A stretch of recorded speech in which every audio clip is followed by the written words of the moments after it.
and welcome to the podcast where good trivia gets rewarded and bad lies are punished. But will we catch the lies? This is What's the Fact. And are they punished that badly, really? Welcome to the show. My name is Ryan Whittle. This is Warren Robertson. And my question to you is, when shall we two meet again in thunder, lightning, or in rain? When the hurly-burly's done, when the battle's lost and won. That'll be ill. There's three of them. That'll be ill, the set of sun. Where the place upon the heath, there to meet with. Sure, very good. Oh, that's Very the opening good. scene. It's a quick one. Yeah, It's a quick nicely one. done. I mean, I've been not Just- listening to the words you've been saying. I've been fixated with the way you dressed yourself. Thank you. I'm trying to be bardish. Is it bardish? The hair? I mean- Hey, you wore a funny hat. I mean, definitely someone who looks like you. I picture them, directing Shakespeare in a park for children, much to the many Chagrin. unhappy complaints of the parents who know that you're definitely going to touch one of their children. But yeah, that's, Yeah. what were you thinking when you put on a 1920s sort of lace jacket? And then you came here and you were like, this is Shakespeare. Yeah, well, I knew the big hair. There was big hair at some stage. Just bald on top. No real hat. Bald on top, big hair. Oh, I see. You were actually being Shakespeare. Yes, bald on top. Then there was a bit of a collar and some sort of jacket. Oh, So- you're a profoundly broken man. At least you got the hair color right. Thank Because you. apparently he was What? a ginger, yeah. yeah, I mean, there's a famous portrait, isn't there? Yeah, But but you can't tell you can't what it really is, tell that 'cause he's a ginger. black But and white apparently in he was a those ginger, days. yeah. I'm joking. Ginger. Ginger, eh? Yeah, but there's all these claims that, when they excavated his tomb or whatever, they found ginger beard hairs or something, and then they also found traces of marijuana and no shit. The kid was bullied at school because he was a ginger, so he took Ah. up marijuana. That is classic playwright material. There Yeah. has been for centuries. I mean, the movie Shakespeare in Love shows quite a jolly sort of setting of Elizabethan times and Mm. stuff. And sure. But I think the stakes were very high as well, Others were getting their heads chopped off, and you better not cock up, Yeah, look, I mean, the And- average guy wasn't getting his head chopped off, though. That's a relief. I mean, you really had to be kind of profoundly religious and refuse to listen to the monarch of the times view on Yes. religion. Okay. I'm going to be blunt here. Yes. The reason my family has survived as long as it has, if there is, and I'm just guessing this based on my personality and assuming that my ancestors are pretty similar to me, is that if dragged in front of any monarch and told, "Are you or are you not a Catholic?" I would immediately go, "Absolutely, I'm the most profoundly Catholic person in the whole world." And if she said, "No, but I'm a Protestant," I'd be like, "Sorry, did I say Catholic?" Absolutely, the most profoundly Protestant person you've ever met Rome. in your entire life. Yeah, Rome. fuck Rome. I've always hated those cunts. Because I mean, I come from a long line of people that ran onto the backs of battles slowly and unwillingly. We weren't the people in the front line of the charge ever. We're coming. We're going to get them. Yeah. Oh, it's finished. Yeah. Oh, No, Oh, damn you. Oh, Damn, I really wanted to be a war hero. Damn.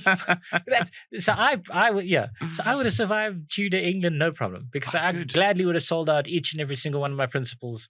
Brilliant. There's no one would have boiled me alive for Yeah. for holding to any kind of belief in anything. Yeah. They could be like, is your name Warren? I'd be like, is there punishment involved? Like, am I we gonna... hold fast to the sacred Eucharist. The what? It's Yeah. not Well, sacred. I don't know what the sacred Eucharist. Never heard of it. By the way, there's a priest living in there. That's lovely. Anyway, Oh, good. William. But I love him. I love him. The depth and breadth. Those are two different things. Yes, I love them both. Of William, his work is wonderful. I love the plays. I was in a Scottish play. You were in A Midsummer. I was in A Midsummer Night's Dream. Yeah. Oh, nice. And I was quoted the Scottish play, which means the light's going to stop working halfway through Mm. because bad luck. We even at comedy shows, you couldn't even mention the M word when Well, certain let of me those be guys were perfectly around. frank about that. That's really only amongst the massive nerd comedians, and there are like many distinct types of comedians. There's the Yeah. massive nerd comedians are just one. Yeah. There's also the comedians who've never read a book in their entire lives Mm. and whose jokes are largely racist and ignorant. Those guys, they don't give a fuck about saying the name of the Scottish play. Yeah, the M word. The M word. Yeah. Yeah. But I have many facts that I've researched about Shakespeare. Good. And it's my turn to go It first. is your turn to go And first. it's something I've covered in a previous episode a little bit. But it's something I want to delve into again. And my fact, I'm just going to kick straight Do off, it. right? Kick straight off. 2 Shakespeare plays have been translated into Klingon, which is obviously the made-up language from the Star Trek TV series. Oh my word! I'm The gonna- whole I'll- play, the entire play. Two plays. Yeah, I'm going to give you a little Okay. bit of kind of backstory here because Shakespeare's obviously played a lot of has played a very strong role in Star Trek over the years. Mhm. Both Patrick Stewart and William Shatner were Shakespearean actors Yes, before they yes. took their roles as captains on the Starship Enterprise. Yeah. And obviously Jean-Luc Picard, which is Mm. Patrick Stewart's Mm. character, had a copy of the complete works of William Shakespeare, and he used to quote Shakespeare quite a lot. There's scholarly studies that have been done on the role of Shakespeare in Star Trek, and they generally believe that it's a shorthand for if a character is intelligent or educated, they will know something about Shakespeare. There's some cool. there's some British researchers that get kind of pissed off about it, and they said like, oh, this is Americans trying to steal Shakespeare for their culture rather than for ours. Is what they're trying to do. But yeah, there's plenty of episodes of Star Trek that are based on Shakespeare plays. There are quotes and things that happen. The classic Star Trek episode Cat's Paw sees the USS Enterprise team beam down to a planet called Pyrus 7. And once on the ground, they're immediately confronted by 3 witches. Oh! Yeah, who chant, "Wind shall rise and fog descend, so leave here all or meet your end," which is very A lovely kind of couplet. similar. Yeah, very sort of similar. At this point, apparently, Commander Spock's is very bad poetry, Captain. But I do think we had the same high school teacher, Captain. But yeah. So it's literally all over the show. So this is obviously why it's wound up now with 2 complete plays being translated into Klingon. Yeah, I mean, when it comes to the great Star Wars versus Star Trek thing, I love Star Trek, and in lockdown I started watching The Next Generation again. I love it, man. There's something So then I about didn't have it to tell you that's any of lovely. this stuff about Shakespeare and Star Trek. You already No, know. I didn't. I just watched about 25 episodes because man, are there a lot of episodes. But it was really, really lovely, and it's that whole world of adventure, and there's definitely that tone throughout of sophistication throughout the show. That's what I also Well, like about that's it. but that's what, as I say, is they use Shakespeare and classical music and classical kind of settings. They often venture back to like 1920s film noir, for instance, in the holodeck. Yes, And yes, it's yes, these are shorthands for Yes, these are yes. educated characters Yeah. who are read on their history. yeah. They're read so well that they know a 1920s, something from 200. Can you imagine Yes. 200 years ago, 1820? What were they doing? Down to that kind of minutia. This is how well educated these characters are, that they like to immerse themselves in this sort of time period. Love it. Yeah. But did they go as far as translating 2 Shakespearean plays into Klingon? That, I'm afraid, thou speakest liest, thou liest, thou fiend. There's no possible ways that's true. So you've opened with a lie, but it's a lovely lie. It's cute. I like it, but it's a lie. So I mean, it's not. Oh It's my absolutely gosh! the truth. Yeah.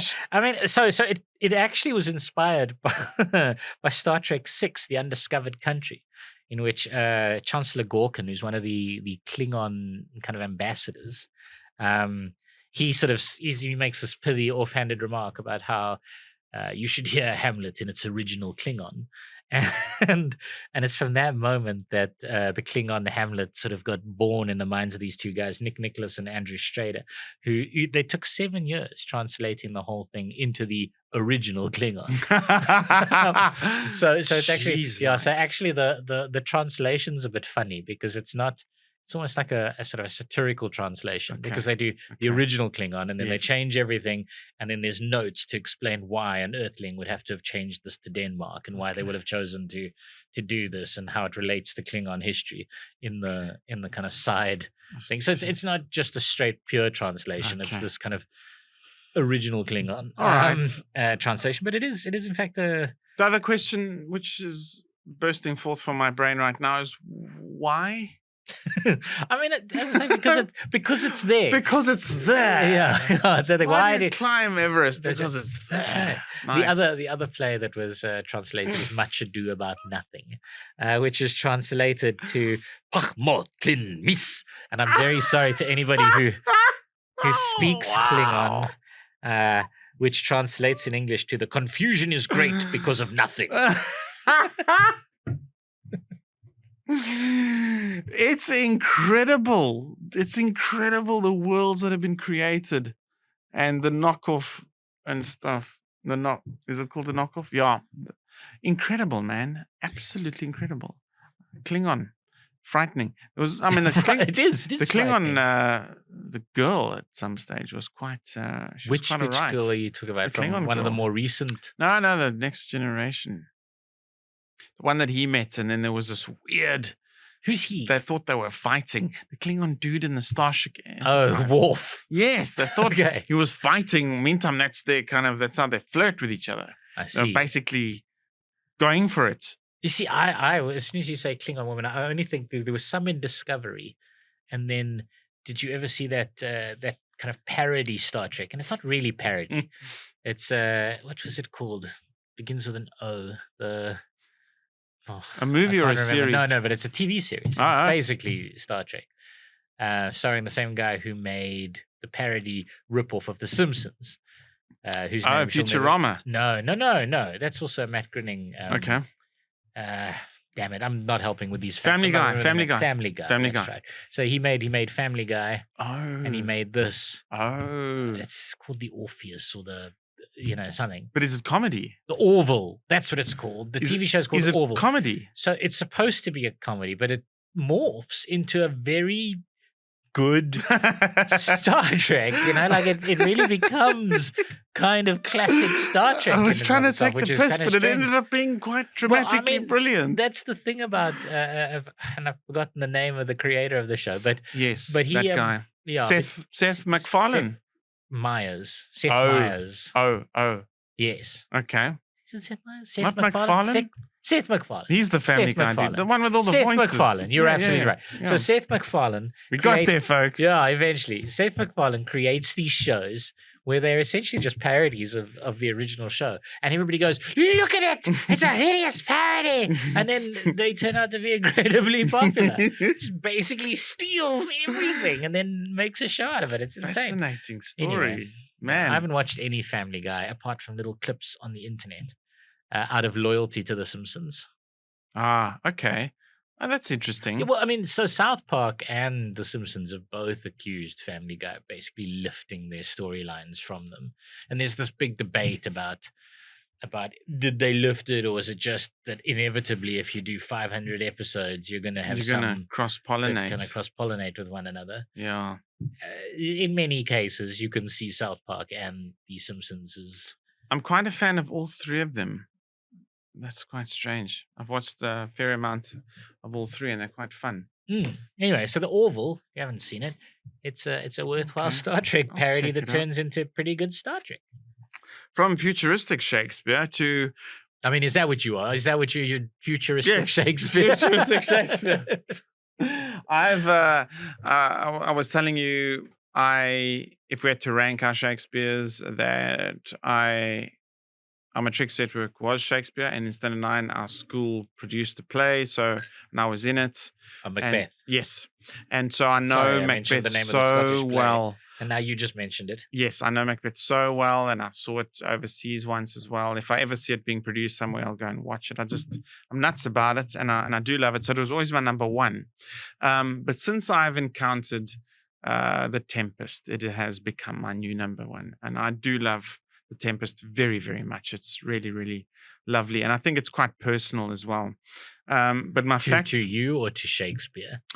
To both of us, because Okay. the bard is in my soul. I'm in his will. Right. Okay. Kindred spirit. Not really. I've got a lot more work to do. You're a cross-dresser who's trying to confuse someone who lives on on an island with a monster and his daughter. No. Is that what's really just you looked at this and you were like, this is So- exactly right. I am Caliban. Yeah. Speaking of, I must interject there. I was going to be more funny with you, but Caliban is what my fact is all about. Oh, really? Okay. Yeah, All right. Well, that Caliban, works. the That monster. works. And in 1904, an actor called Herbert Beerbohm Tree. He That's not a name. You just made up a name I of an didn't. That's a beer true bomb point. tree. Yeah. Beer bomb tree. He in today's my fact is that was the first example of what in Shakespeare scholars would call sort of cultural appropriation and sort of inappropriate racism, and the way he depicted Caliban. So that's my fact.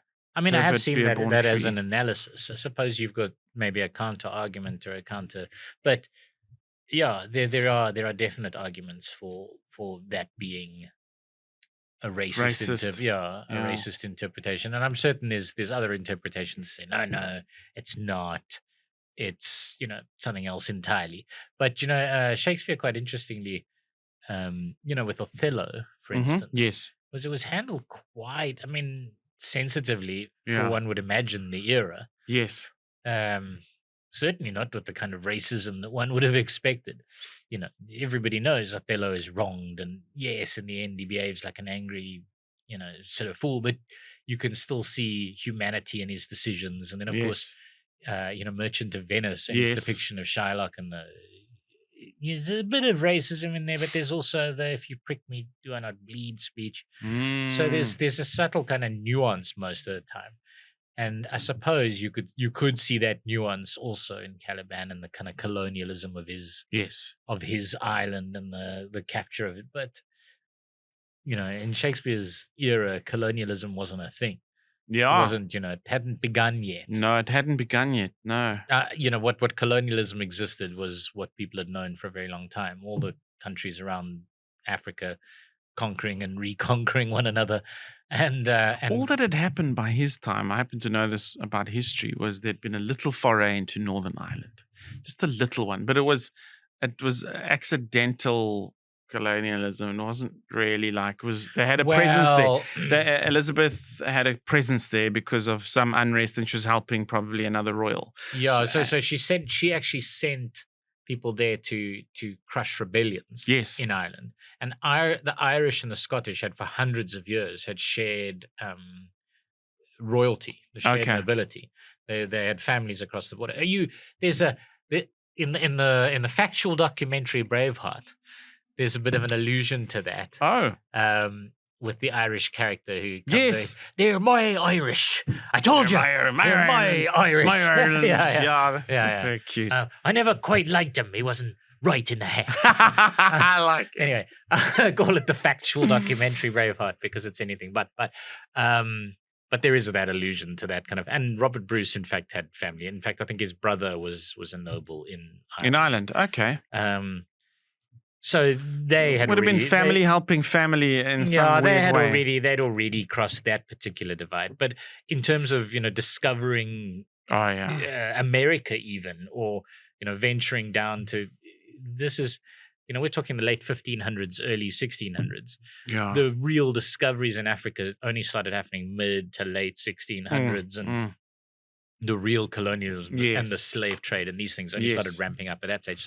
So what Shakespeare knew of that, it wouldn't have been a traditional. He certainly wouldn't have viewed colonialism in the same way that we view it. You make a good defense case, or just shedding light on that part of history that it wasn't understood as we understand it today. It couldn't possibly have been, because they literally. The English did not have their empire at that stage. Mm-hmm. So it's just not possible. Yeah. So my fact, by 1904, bit of cultural appropriation, bit of racism creeping into the depiction of Caliban, especially. It's possible that we have interpreted it in that way in our own retellings of the play. Mm-hmm. Um, there's some interesting stuff there because if I remember correctly, Caliban's mom's name, and I'm Sycorax, right? You never see her. No, but I think she's related in some way to Greek mythology, Mm-hmm. and so there's possibly some sort of animosity because certainly there was more racism towards Mediterranean peoples from the British at that stage than there is now. Now people just go, oh, of course Greek people and Spanish people are white like us, Northern Europeans. But at the time that was not necessarily seen as so. And if you ask any Greek person who say moved to Australia, they'll tell you that they suffered incredible oppression there. And the Jewish people, for instance, suffered incredible oppression. So there was dividing lines between grades of white person. So whether Caliban is some sort of like colonial story or whether he's Greek, I don't know. But I mean, it's almost certainly there could be. I got such a controversial one-liner in my stand-up comedy which I occasionally use, and it just gets such an don't drop awkward the controversial. response. Yeah, don't drop the controversial one-liner that worked 20 years ago and no longer works, Ryan. That's it's more left-leaning than right-leaning. The line it exposes stuff. Is it your genitals? No. Like I say, I'm mixed race. That's how I start. My mom's white. My dad's Portuguese. That would have been thought of as exactly 100% correct, even 100 years ago. Yeah. Anyway, but so is and it's like, and if the irony is if Portuguese people in the audience are offended, like, why? What's wrong with being black? I'd be fine if I was black. If I found out that I was, we've gone down a very weird kind of tangent. Yeah. Here. Well, perhaps. Yeah. So is my fact true or not? I mean, I've definitely cultural appropriation, bit of racism. I've definitely seen some researchers call it racism. Yes. All right. Well, and so you're saying yes, it's true. I'm saying there's definitely some researchers who say it's true. I guarantee you there are some who say it's not, and over country thing. My personal opinion is it's probably not. You see, the truth of the matter is Warren's clever, and truth of the matter is he's a good person. It won't bring religion into it. Caliban is a good person. No, Warren. Warren, you're clever and you're good. Me, I'm a shyster, right? And I'm the religious one. No, you can't come here and use slurs about Jewish people as to who you are. Isn't it? No, that's exactly what that is. You didn't even know. No. Okay, but it's because I mentioned Merchant of Venice. It's my fault. Yes. I made you think the racial slur. So I'm saying that because the fact's a lie with a Ryanism, a technicality, nailed you. Yes, there has been this academic research about Caliban being portrayed inappropriately and the whole colonial theme coming into it. That's interesting. But in 1904, this depiction is fascinating. You'll find it fascinating, especially because he wore fur and seaweed. He played Caliban. Who? This chap, Herbert Beerbohm Tree in 1904. Oh, I see. You were asking me. You see, I have forgotten. 1904. You were asking me about this specific person. Yes. Oh, in 1904, they were definitely being racist about Caliban. No. Yeah, they definitely were. Listen to the way what this was. This wasn't racism. This was, you'd find it fascinating. Okay. So Caliban, he wore fur and seaweed and waist-length hair, and there was an ape-like bearing, okay, suggestive of a primitive, part animal, part human stage of evolution. This missing link portrayal of Caliban became the norm in productions until 1934. So what I'm trying to suggest here, what happened, no doubt, not even me suggesting it, is the Darwinism influenced the portrayal of Caliban a little bit.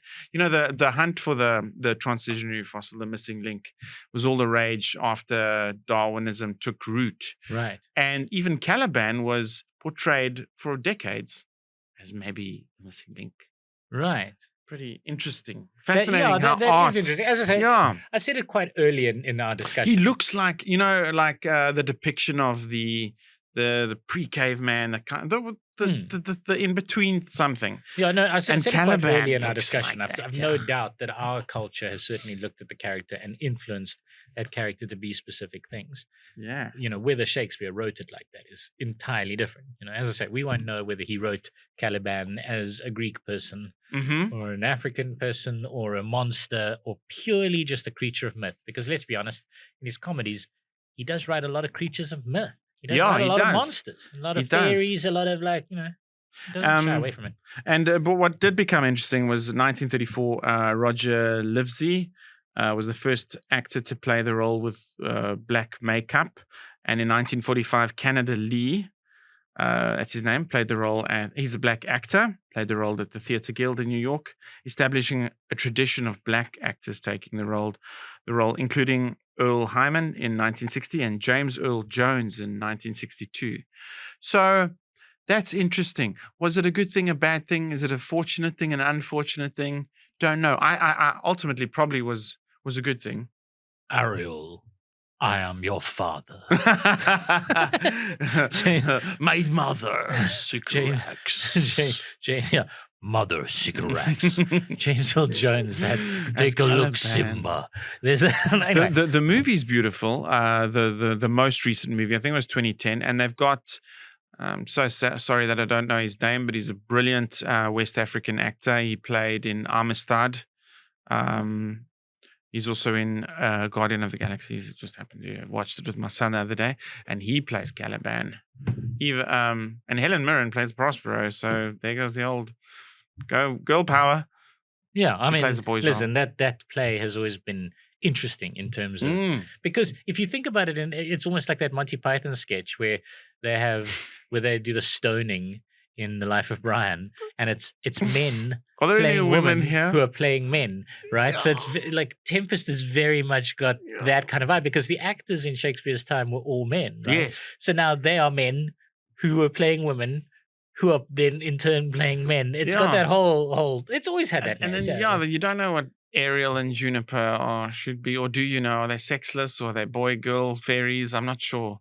Yeah, good. All right, here's my fact. Shakespeare is only famous because he's the only actor of his era that embraced the printing press and published his works. Ooh. Oh. You're saying others didn't really publish their works. Man. Printing press. Okay, Geoffrey Chaucer was stories, eh? But that was way before probably the printing press. And thank goodness we know about Geoffrey Chaucer. Was it only Shakespeare who published? Because, Chaucer's are you 500 saying years before others were... 500 years is a very long time. Was it that long? Yes, 400? yes. 400? 500, I think. 1100. Okay. So you're saying there were other potentially as brilliant playwrights who just didn't become famous? We know about some of them, Christopher Marlowe and what have you. Yeah. Then there was that theory that there's a few people writing under the William. I don't think that's a bollocks theory, but I'm open to it. It's generally been rejected. I kind of hope you're wrong. I want him to have stood out as a saintly type of epiphany. And there's something. It's possible it's both, right? I mean, it's possible that he's the guy who's defined his era because he's the only one that published plays. But, there were probably other guys who were as good as him. They just aren't remembered now because they didn't publish their plays. Do you see? It sucks about human life. There's only one Beyonce, but there's so many. But there isn't, right? There's a dozen people who are as big as Beyonce. I agree. But if only Beyonce was producing and selling actually hard copies of her music, then 100 years from now, she would be the one that everybody remembered, right? And we both know Trevor, eh? We both know Trevor Noah, eh? We both know. Does he publish his works? We published them on Comedy Central for many years. True. I want to say no. And I want to say that this fact isn't true. He's not the only one. It's not what made him big. My heart is saying I'm like Genie in a bottle. I'm like Christina Aguilera. My heart is saying no. My head is saying let's go. Or some shit like that. Hey, Christina. It was rhyming couplets. Hey, they're very clever, Very Christina. good, Well very done. good. I'm gonna say no, it's false. He was just a genius, and that's why he's the best. So as it turns out, like it's a little bit of a funny one because it Mhm. is false because he never published his plays. Okay. Nobody did at the time, and for a Sure. number of reasons. Right, plays were churned out very very fast at an incredible rate. They were basically like you would try and have one play today and another play tomorrow, and you would Yes. you would basically just like be constantly writing. It was the soap operas of the time. Absolutely. So the guys were constantly writing and they were constantly producing. And then when they had a smash hit, when one of the plays turned out to be a smash hit, then that one they would try and gather the actual pieces together and create a folio of it. And they would put it all together and then they would produce that again at some later point. But quite often It's never going to happen. We're never going to stumble across in 100 years' time. Fuck this episode of Binnelanders. Have you checked this? This is amazing. But exactly. No, exactly. We might. Bless you, Binnelanders. We might. But no, but you're exactly right. So essentially what would happen is you would want to have the proprietary right to your play, but also you couldn't copyright your plays at that time. So what would happen is if you had a hit play, the guys who were actors for you would take their script and they'd go and give it to the guy next door. They'd sell it to the guy next door and then he would use it. So what they did was nobody published of intellectual property. Yeah, so nobody published anything. The reaction to that was that nobody published anything. They took their own their play and they broke it up into different scripts, which they called cue scripts. And the actors would only be given cue scripts, which effectively were the 3 words before you spoke and then what you were to say. So if an actor wanted to sell his part to the neighboring theatre, he couldn't do it. He only had his part. He didn't have the whole play. You know, this is showing that there was a real sense of the value. Yes. That's why they protected So absolutely no one published their works. But after his death, 2 friends of Shakespeare's, John Hemmings and Henry Condell, got together as much of his stuff as possible and published it, which is why he's famous to this day. So it's false in that he didn't publish it himself. Okay. Nobody, he wouldn't have dared. But his friends publishing it is what saved his work for time and actually made it like a thing. And yeah, I mean, you can see why they wouldn't want to publish it. Because there was literally no, you couldn't stop the guy over there. You got the smash hit Hamlet, and now everybody wants to do Hamlet. You know, it's quite profound what's going on with this fact, because it's like the printing press, man. It was really, it made sure that civilization endured, because words really are the foundation. Yeah, we of were suddenly, I mean, the civilization. thing about the printing press is we were suddenly able to take ordinary people's thoughts and record them for future generations. Yeah. Previously, humanity had not been able to. I die at 80. I take all my memories. I take everything with me. Maybe you remember 1 or 2 stories from my life, and then you try to pass them to your kids, but your kids don't really remember. And within three generations, they did.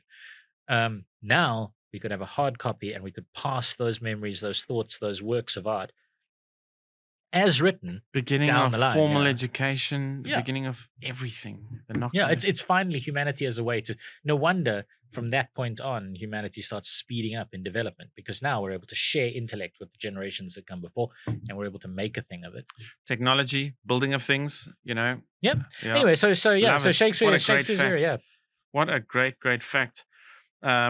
And my fact is also about the continuation of ideas. Oh, good.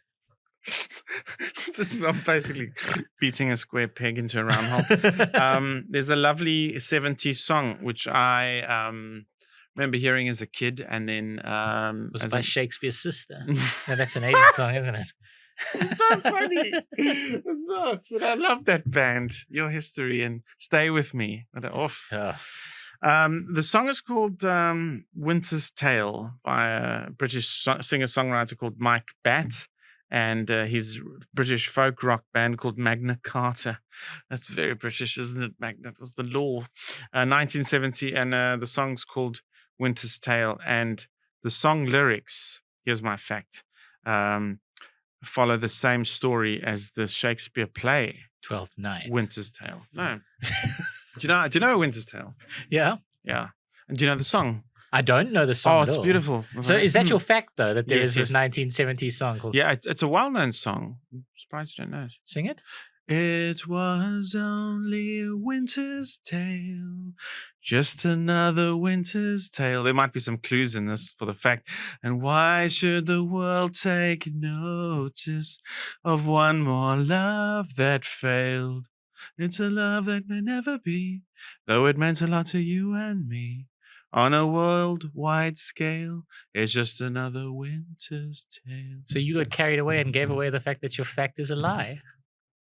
Well, You did. is it? It is, because it's clearly not about the thing. Well, that's the It's about chorus. a love between you and me. That's the chorus. Okay, maybe it's being, you know. Yeah, no, I'm he's gonna being say you metaphorical. bungled. I'm gonna say you bungled and that you lied. That's what I'm I gonna could be say. being metaphoric. He's being No, I'm gonna say you he's being bungled. I'm saying it. If you've gotten me, congratulations, Ryan. This is the best you've ever been. You know, don't you know about poetry? It's about the literal and the metaphorical and the contemplative. You've bungled and this. by the time I do not have enough faith in you to say that you haven't bungled this. the name of the song, Winter's Tale, is the only thing it shares with the Shakespearean play. You were right. You bungled it. Lying and you called You were bullshit. so proud of yourself singing all the lyrics and telling me exactly that you were right. You have to call bullshit in the Shakespearean episode by going, "Thou liest, thou fiend." Dost thou tongue wag at me, sir?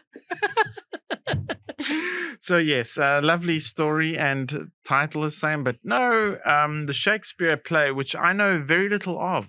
The one time I saw it it was in Montreal and they were doing a production of it, but I was going to another show and I wanted to see the Winter's Tale.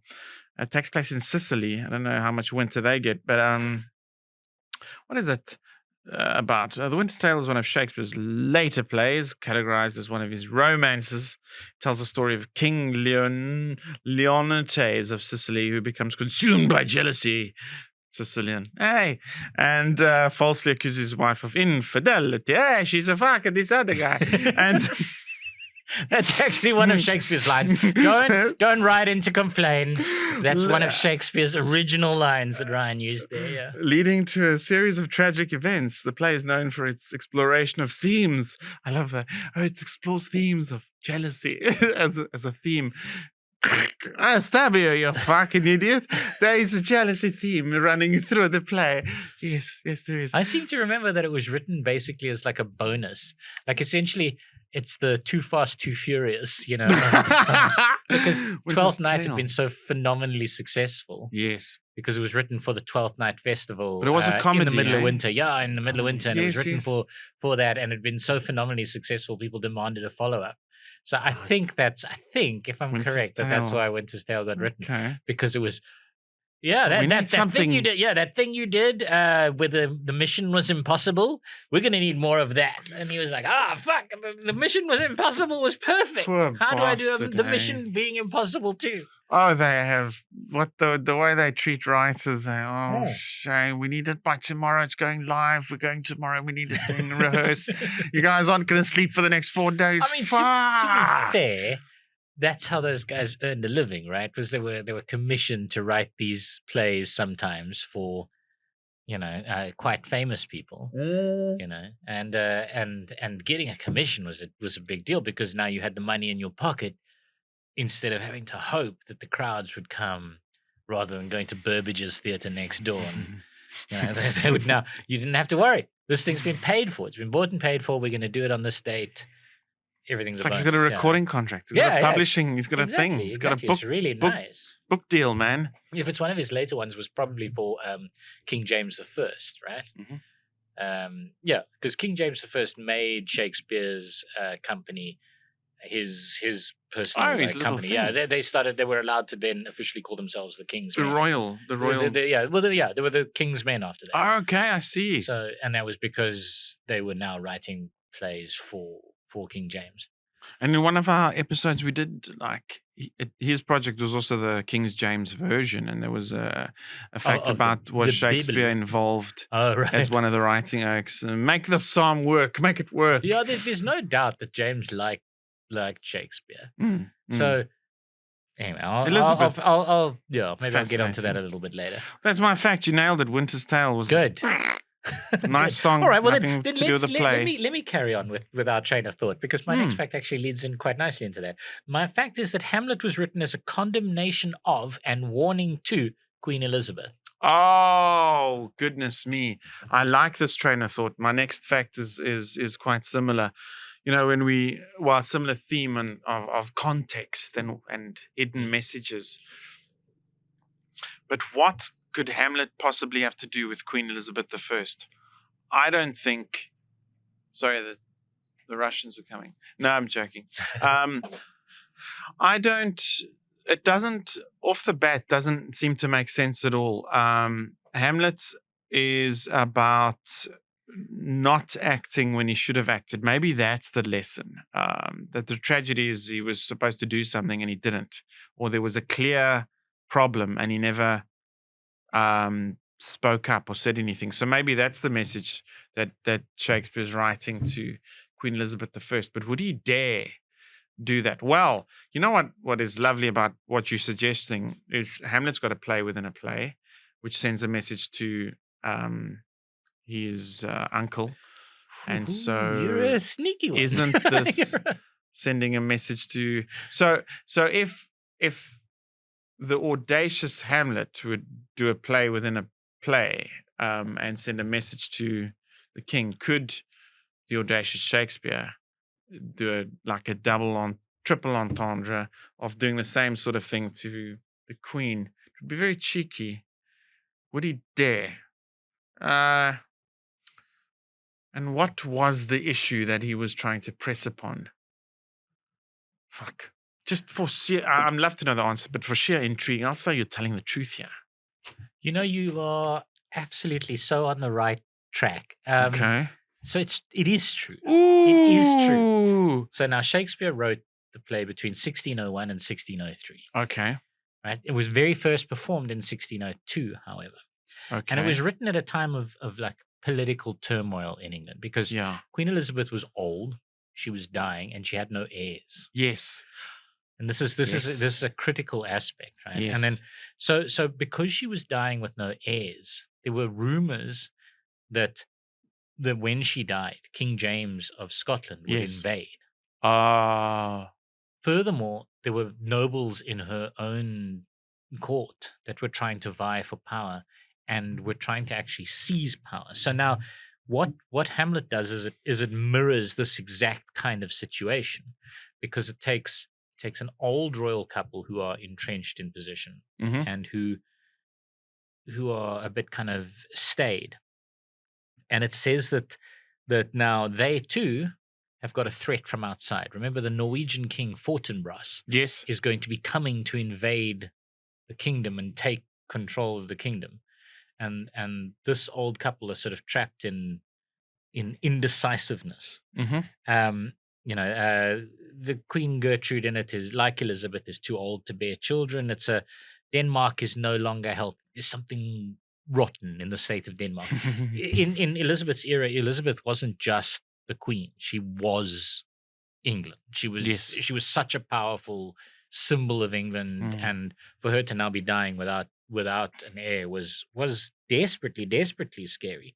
In 1601, the Earl of Essex, who was a favorite of Elizabeth's, attempted a rebellion, and Elizabeth was forced to execute him. Jeez, so this is echoed in Hamlet by the young courtier Laertes, who leads a rebellion against them. So it's very similar. He sort of puts a position, as you say, much like the play within a play. Jeez. He puts this play in front of the Queen. Now, what's interesting about it is, as I said, it's performed in 1602 when Elizabeth is on the throne, and this is this warning that, make a decision. Tell us who your heir is, who's going to succeed to the throne, which interestingly hadn't been a problem before. It was created as a problem by King Henry VIII, who was basically the first king to say, "This is who is going to follow me These are onto the the succession throne. Yeah, this laws. is my son is going to follow me. Mhm. And Ah. then to influence the succession. So Shakespeare was basically effectively saying to Elizabeth, "Listen, you've been so powerful, so good, so incredible, but look at the tension in your own kingdom and make a decision."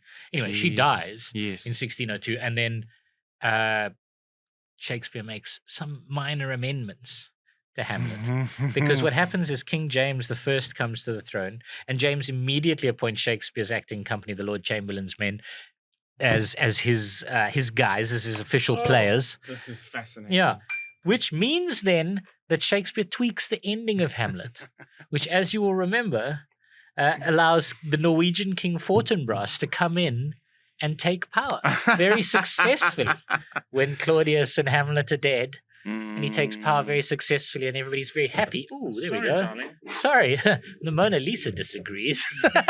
she's always been a bit. Because you said the M word. Oh, you see, that's what it is.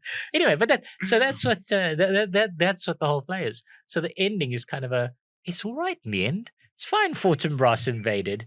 Everything's fine. Brilliant. And there's evidence that change was made at the end. So we don't know Okay. because of this lack of published material.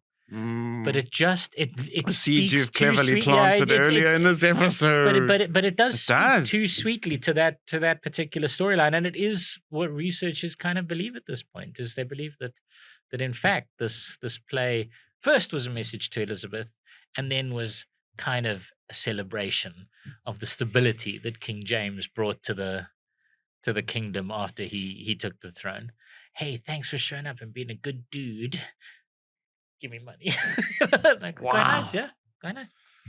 You won't believe this. My next fact is exactly the same theme between exactly the same two people. Oh, really? And I was thinking hard about how to state this fact. But I think I must state it in the simplest possible way. Do you know the Scottish play? Do you know it? You mean Macbeth? Don't. Go on, Mona Lisa. Darling. Jump off the table. Okay, yes, darling. It's going to be okay. Look, it is lovely. All right. Have you seen that Blackadder episode? Oh, hot potato, hot potato. There were the two actors. Once, when anybody says Macbeth, the two actors have to do this outrageous series kind of events to undo the bad luck. Very funny. So here's my fact. Straight off. James I of England, James VI of Scotland, that guy was related to Banquo. That is my fact. It is Banquo is a possible. character in the Scottish play.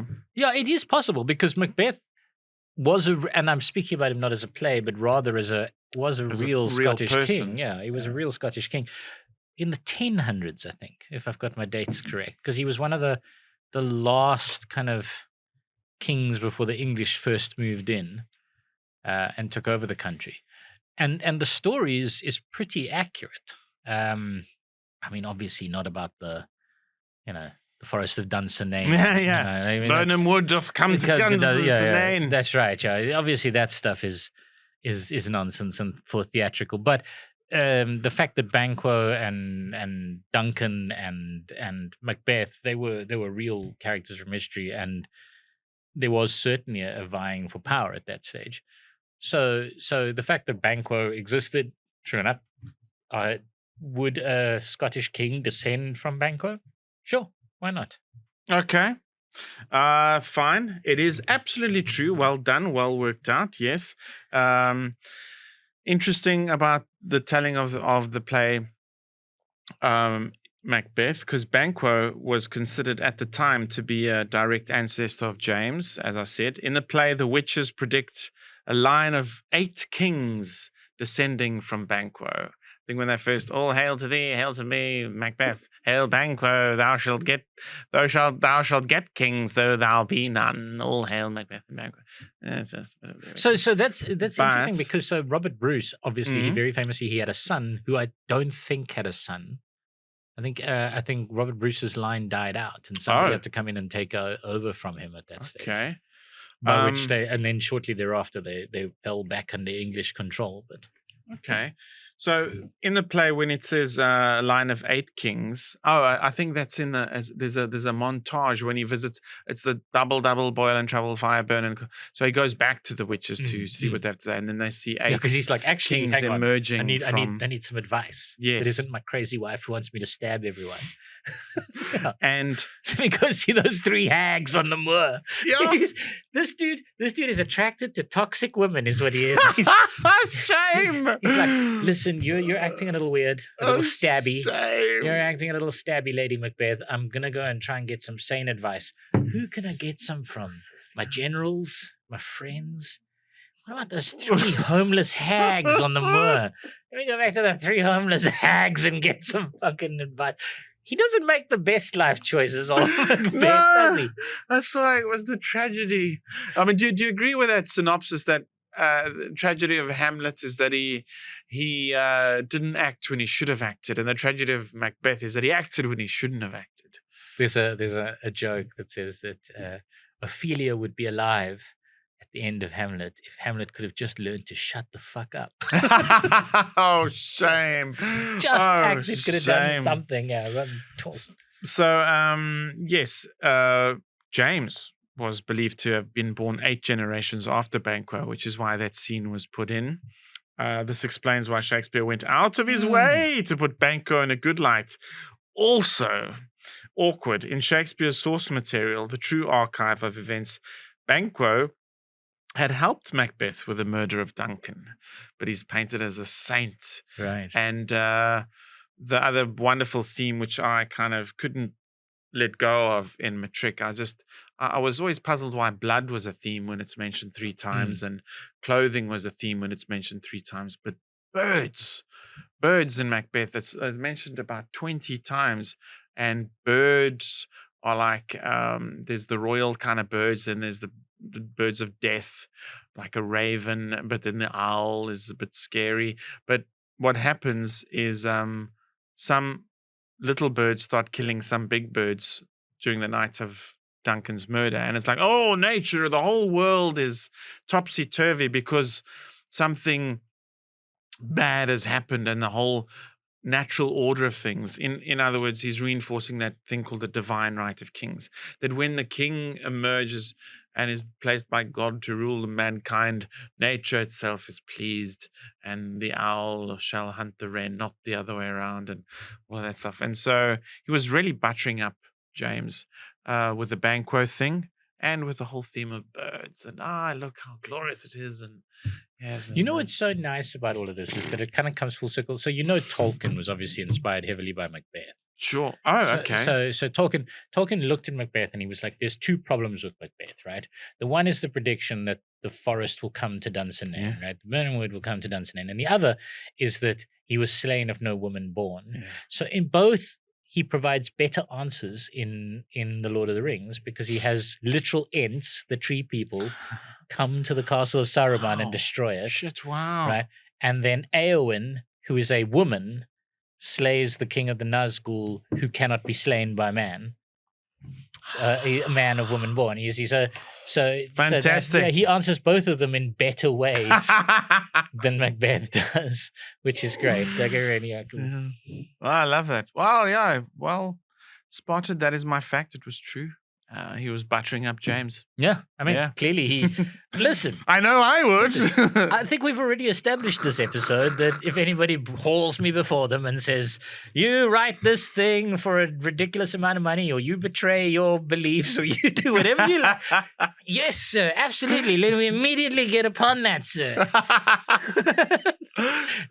What? You want me to glorify your ancestry? Absolutely, sir. Thank you very much for giving me the opportunity. It's called survival Yeah. of the fittest. I don't know, survival of the schmaltziest, perhaps. Yes. I've got some interesting facts about Shakespeare that I just want to throw in before we get to quick Multiple facts. choice. Nice. Yeah. To multiple choice mainly for our editor, so that Yeah. he can edit us together some shorts for the internet, because that's how these things work. Now, Hey. look at the glimpse I've given you to the sordid inside world of YouTube. Ooh. Anyway, the first of these is that you know that Shakespeare wrote exclusively plays until the plague hit London, and he was not allowed to leave his house. He was trapped in his house. Oh, So he shame. turned to writing sonnets and poems. And that's how he kind of got into poetry. So they had a bit of a lockdown as well, Right? They had the exact same thing. Me, when I got locked down, I did yoga and I watched all the Marvel movies. I did not write but I didn't. That's very good. I didn't write, time spanning poetry. I think about the way I wasted my lockdown. I could have done something beautiful with it. Anyway, fucking Shakespeare did. That's the difference between Shakespeare and me. The only one, other than the fact that I'm not a ginger. Anyway, okay, so there is a lost play of Shakespeare. I don't know if you know this, right? It's a play called Cardenio. There's evidence that he wrote it. It was performed quite regularly, but no known copy of the play Oh, that exists. is terribly sad. I mean, to be honest, listen to the name, Cardenio. Sounds a little bit like one of the worst plays, Takes place in Italy. Yeah, I was about to say, he's stabby, my wife, she cheats on me. Yeah, it was that. Yeah. Walking down the streets of Venice. Hey, ciao. I don't know why Cardenio in my mind speaks like Mario. It's me, Cardenio. Was an Italian plumber. Yeah. And Mario. Like, it's a stabby. I don't know why that happens. In a previous episode, the one on rivers, I spoke about Saturn's moon, Titan, but the moons around the planet of Uranus. Yeah, and I say Uranus are mostly named after characters from Shakespeare. Really? Yeah, they include Oberon, Ariel, Juliet. Yeah, I didn't know. That's so nice. I mean, let's be honest. Uranus, pretty shit place. Even if we could go there, I wouldn't buy a ticket. Go watch a fucking planet lie sideways. That's when they were still naming them pretty names. Now it's like fucking E1576 star. So E5. they There's always, 2 minutes. They always gave them that name. They always like that thing over there. And then someone was like, yeah, but what if romantically we named it something else, something nice. And my last fun fact about Shakespeare is the name Jessica is only 418 years old, because the first time it was ever used as the way it was currently spelled is in William Shakespeare's The Merchant of Venice. Oh, wow. Jessica is the name of Shylock's daughter.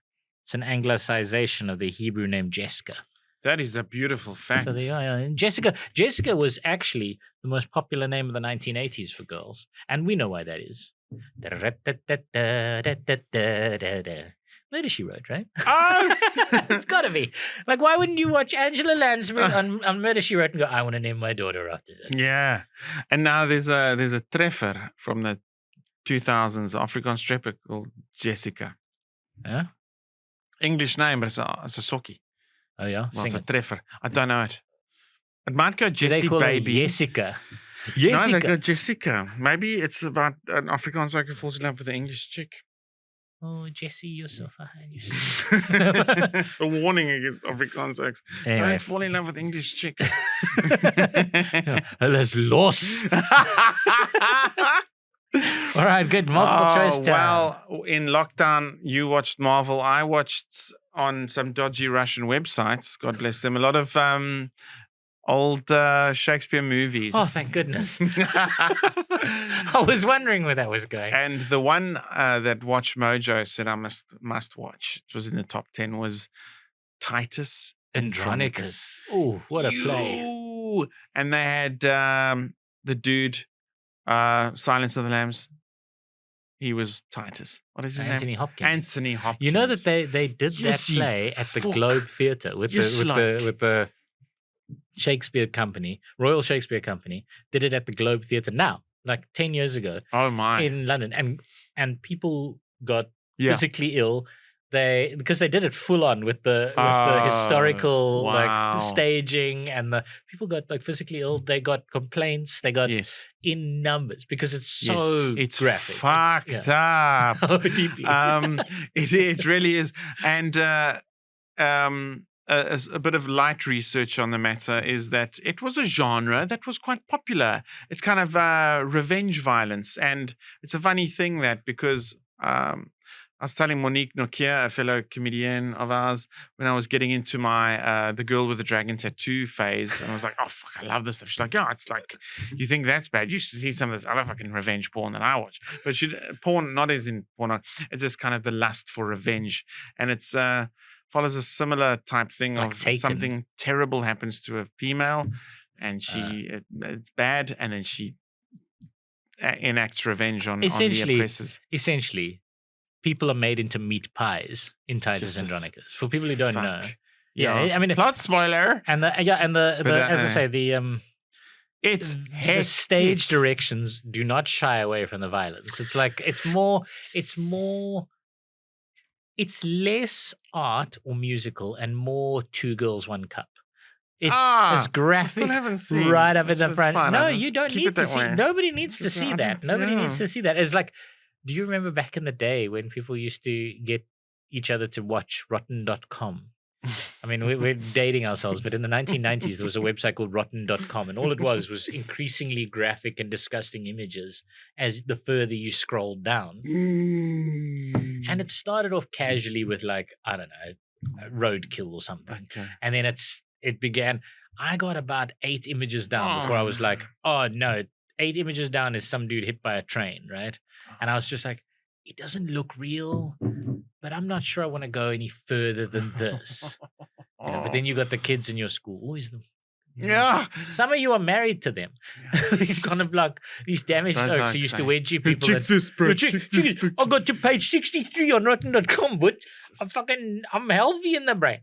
Guy, they've got like Two Girl, One Cup probably on their desktop. Oh yeah. Yeah, check this, bro. Yeah, they watched the beheading videos. They were like, "What? Fucking this is this is page 12 of Rotten.com, but I got to page 63." You know, like anyway. So that was Titus Andronicus was the Rotten.com of its era. It was. Of its era. And so my multiple choice fact is there's 6 options here. Okay, so I'm going to ask you, which of these doesn't fucking die in the play? Okay. Which of these people doesn't die in the play? Man, I can't remember this Titus, Saturninus, Lavinia, Lucius, Tamora, and Aaron. Plot spoiler alert coming up for the answer. But listen, you've had 500 years. You could have read the book right now. The movie's very good. It's gross, but it's very good. If you know I read what I mean. It once in second year varsity. That's when I read it. That second year varsity was 1998. Yes. So that's when I read it. This is now, I mean, gross. Not to date this, 25 years ago. Yes, and I think the Hollywood movie came out in the late 90s as well. I've never seen the Hollywood movie. It is good. Even Watch Mojo recommended it, and I watched it. Anthony Hopkins plays Titus. Angela blah blah blah plays Tamara. Then the dude who played Henry VIII in the Tudors, he plays one of Tamara's fucking terrible sons. So it's a good cast, well acted, excellent movie. Just fucking gross, It's Titus Andronicus. I literally don't remember what happened in it. I just remember the meat pies. That's all I remember. Titus lives. Okay, so it was Titus, Saturninus, perhaps, Lavinia, Lucius, Tamora, and Aaron. You say the answer is Titus lives. Okay, let's take it from the little. Here's what happens toward the final scene. The next day, during the feast at his house, Titus asks Saturninus if a father should kill his daughter when she has been raped. When Saturninus answers that he should, Titus kills Lavinia, his own daughter, because she was raped. It's a terrible scene. And tells Saturninus of the rape. When the emperor calls for Chiron and Demetrius, Titus reveals that they were baked in the pie Tamara had just been eating. She ate her own sons in a pie. Sorry, spoiler alert. This is fucking 500 gross. years. 500 years you've had. There's got to come a point, like we should be allowed to talk about Breaking Bad now without saying the word spoiler. Definitely Titus Andronicus. Titus then kills Tamara and is immediately killed by Saturninus, who is subsequently killed by Lucius to avenge his father's death. Lucius is then proclaimed emperor. He orders that Titus and Lavinia be laid in their tomb that Saturninus, be given a state funeral, and that Tamara's body be thrown to the wild beasts outside the city, and that Aaron, he was Tamara's Moor lover who helped rape Lavinia. Aaron be hanged. Aaron, however, is unrepentant to the end, regretting only that he did not do more evil in his life. Lucius Now decides that's racist, right? There the it Moor is. lover. There who it is. We're wants to- finally bringing the shit right. Lucius decides Aaron deserves to be buried chest deep as punishment and left to die of thirst and starvation, and Aaron is taken away to be punished thus. So Lucius is the only one who doesn't die. He's Brilliant. made I emperor mean, you of really Rome. could have The narrowed rest, that down to 4 for me, like our rules state. But fine. it's just a fucking shit. It's a shit show at the end, ladies. In Cape Townian parlance, it's a fucking shit show at the end. It's just fucked at the end. I don't know, man. Like you, honestly, you just said a bunch of names and a bunch of stuff. I don't think Okay. anybody knows that. Like honestly, nobody knows that play because it is so graphic. Oh, it's gross. But it was good. Was it good? Did you Yeah, enjoy the movie? Look, my mother will Did never. you watch it with your mom? No. Okay, thank goodness. No, Warren. I did not watch Titus Andronicus with my mother. No, but she look, my mother's my Ooh, mother, I could go for right? Oh, right, I could go for a meat pie. Oh, mother. No, she That's how his mom talks. Ooh, like a Monty there's Python character. There's lovely filth down here. She does.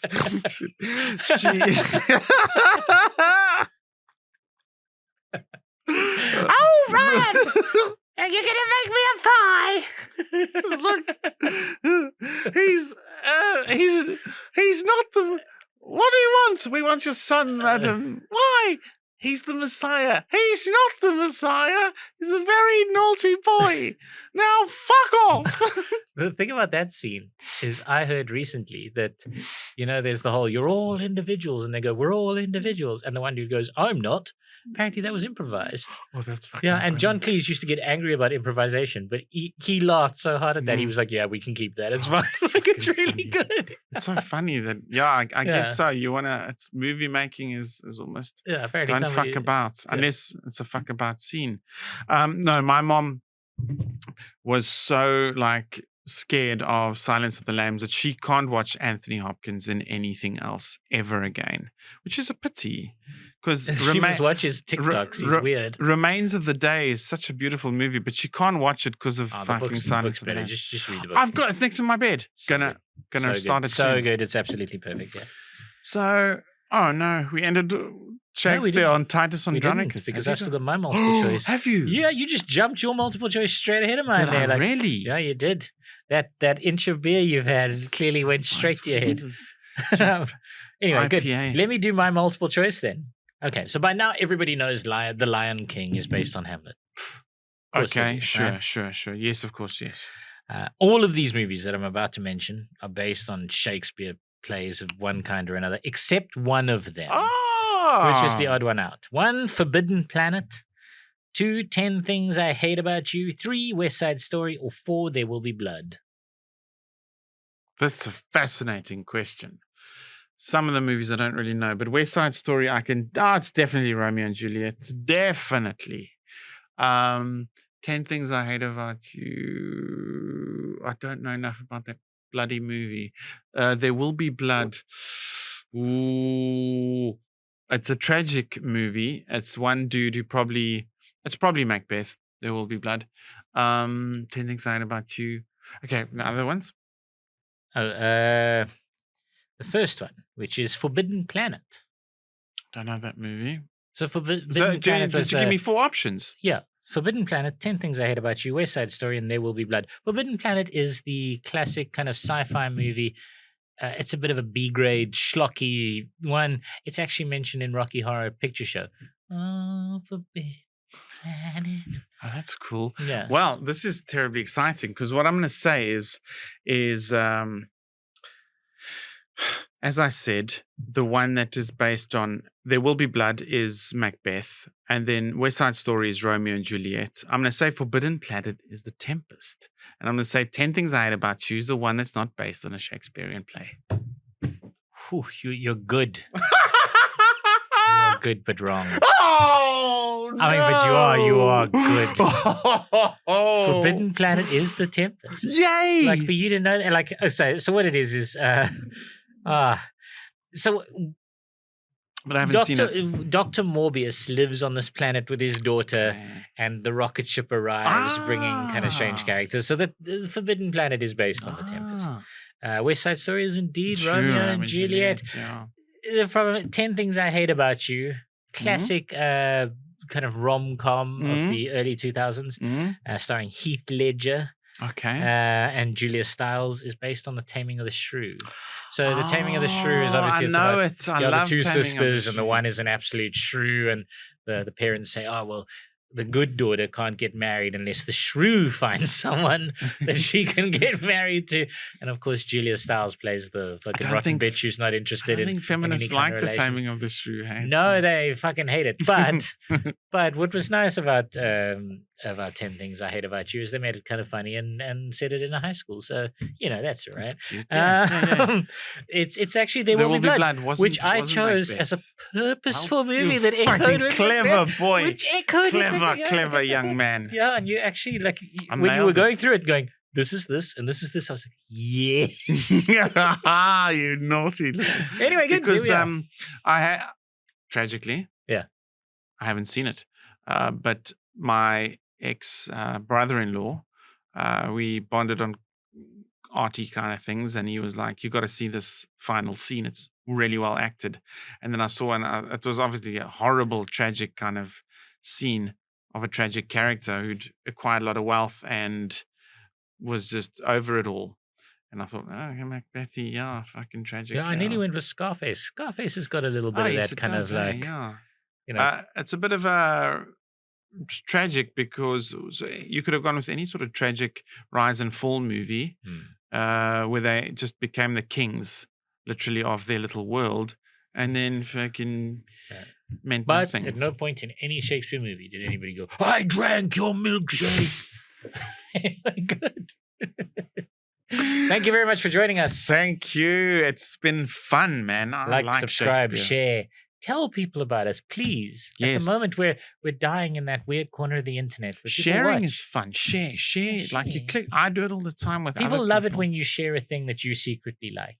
You share and you say these oaks are great, and with an emoji that points down at us, unless the comment section is under then points Just down. not the eggplant emoji. I Actually, love you can that use one. the eggplant Do emoji. it. I love use that the one. eggplant emoji. That'll become our Make a lovely eggplant pasta. I think we should have a whole episode it's on time just that they vegetable turned this pastas. off.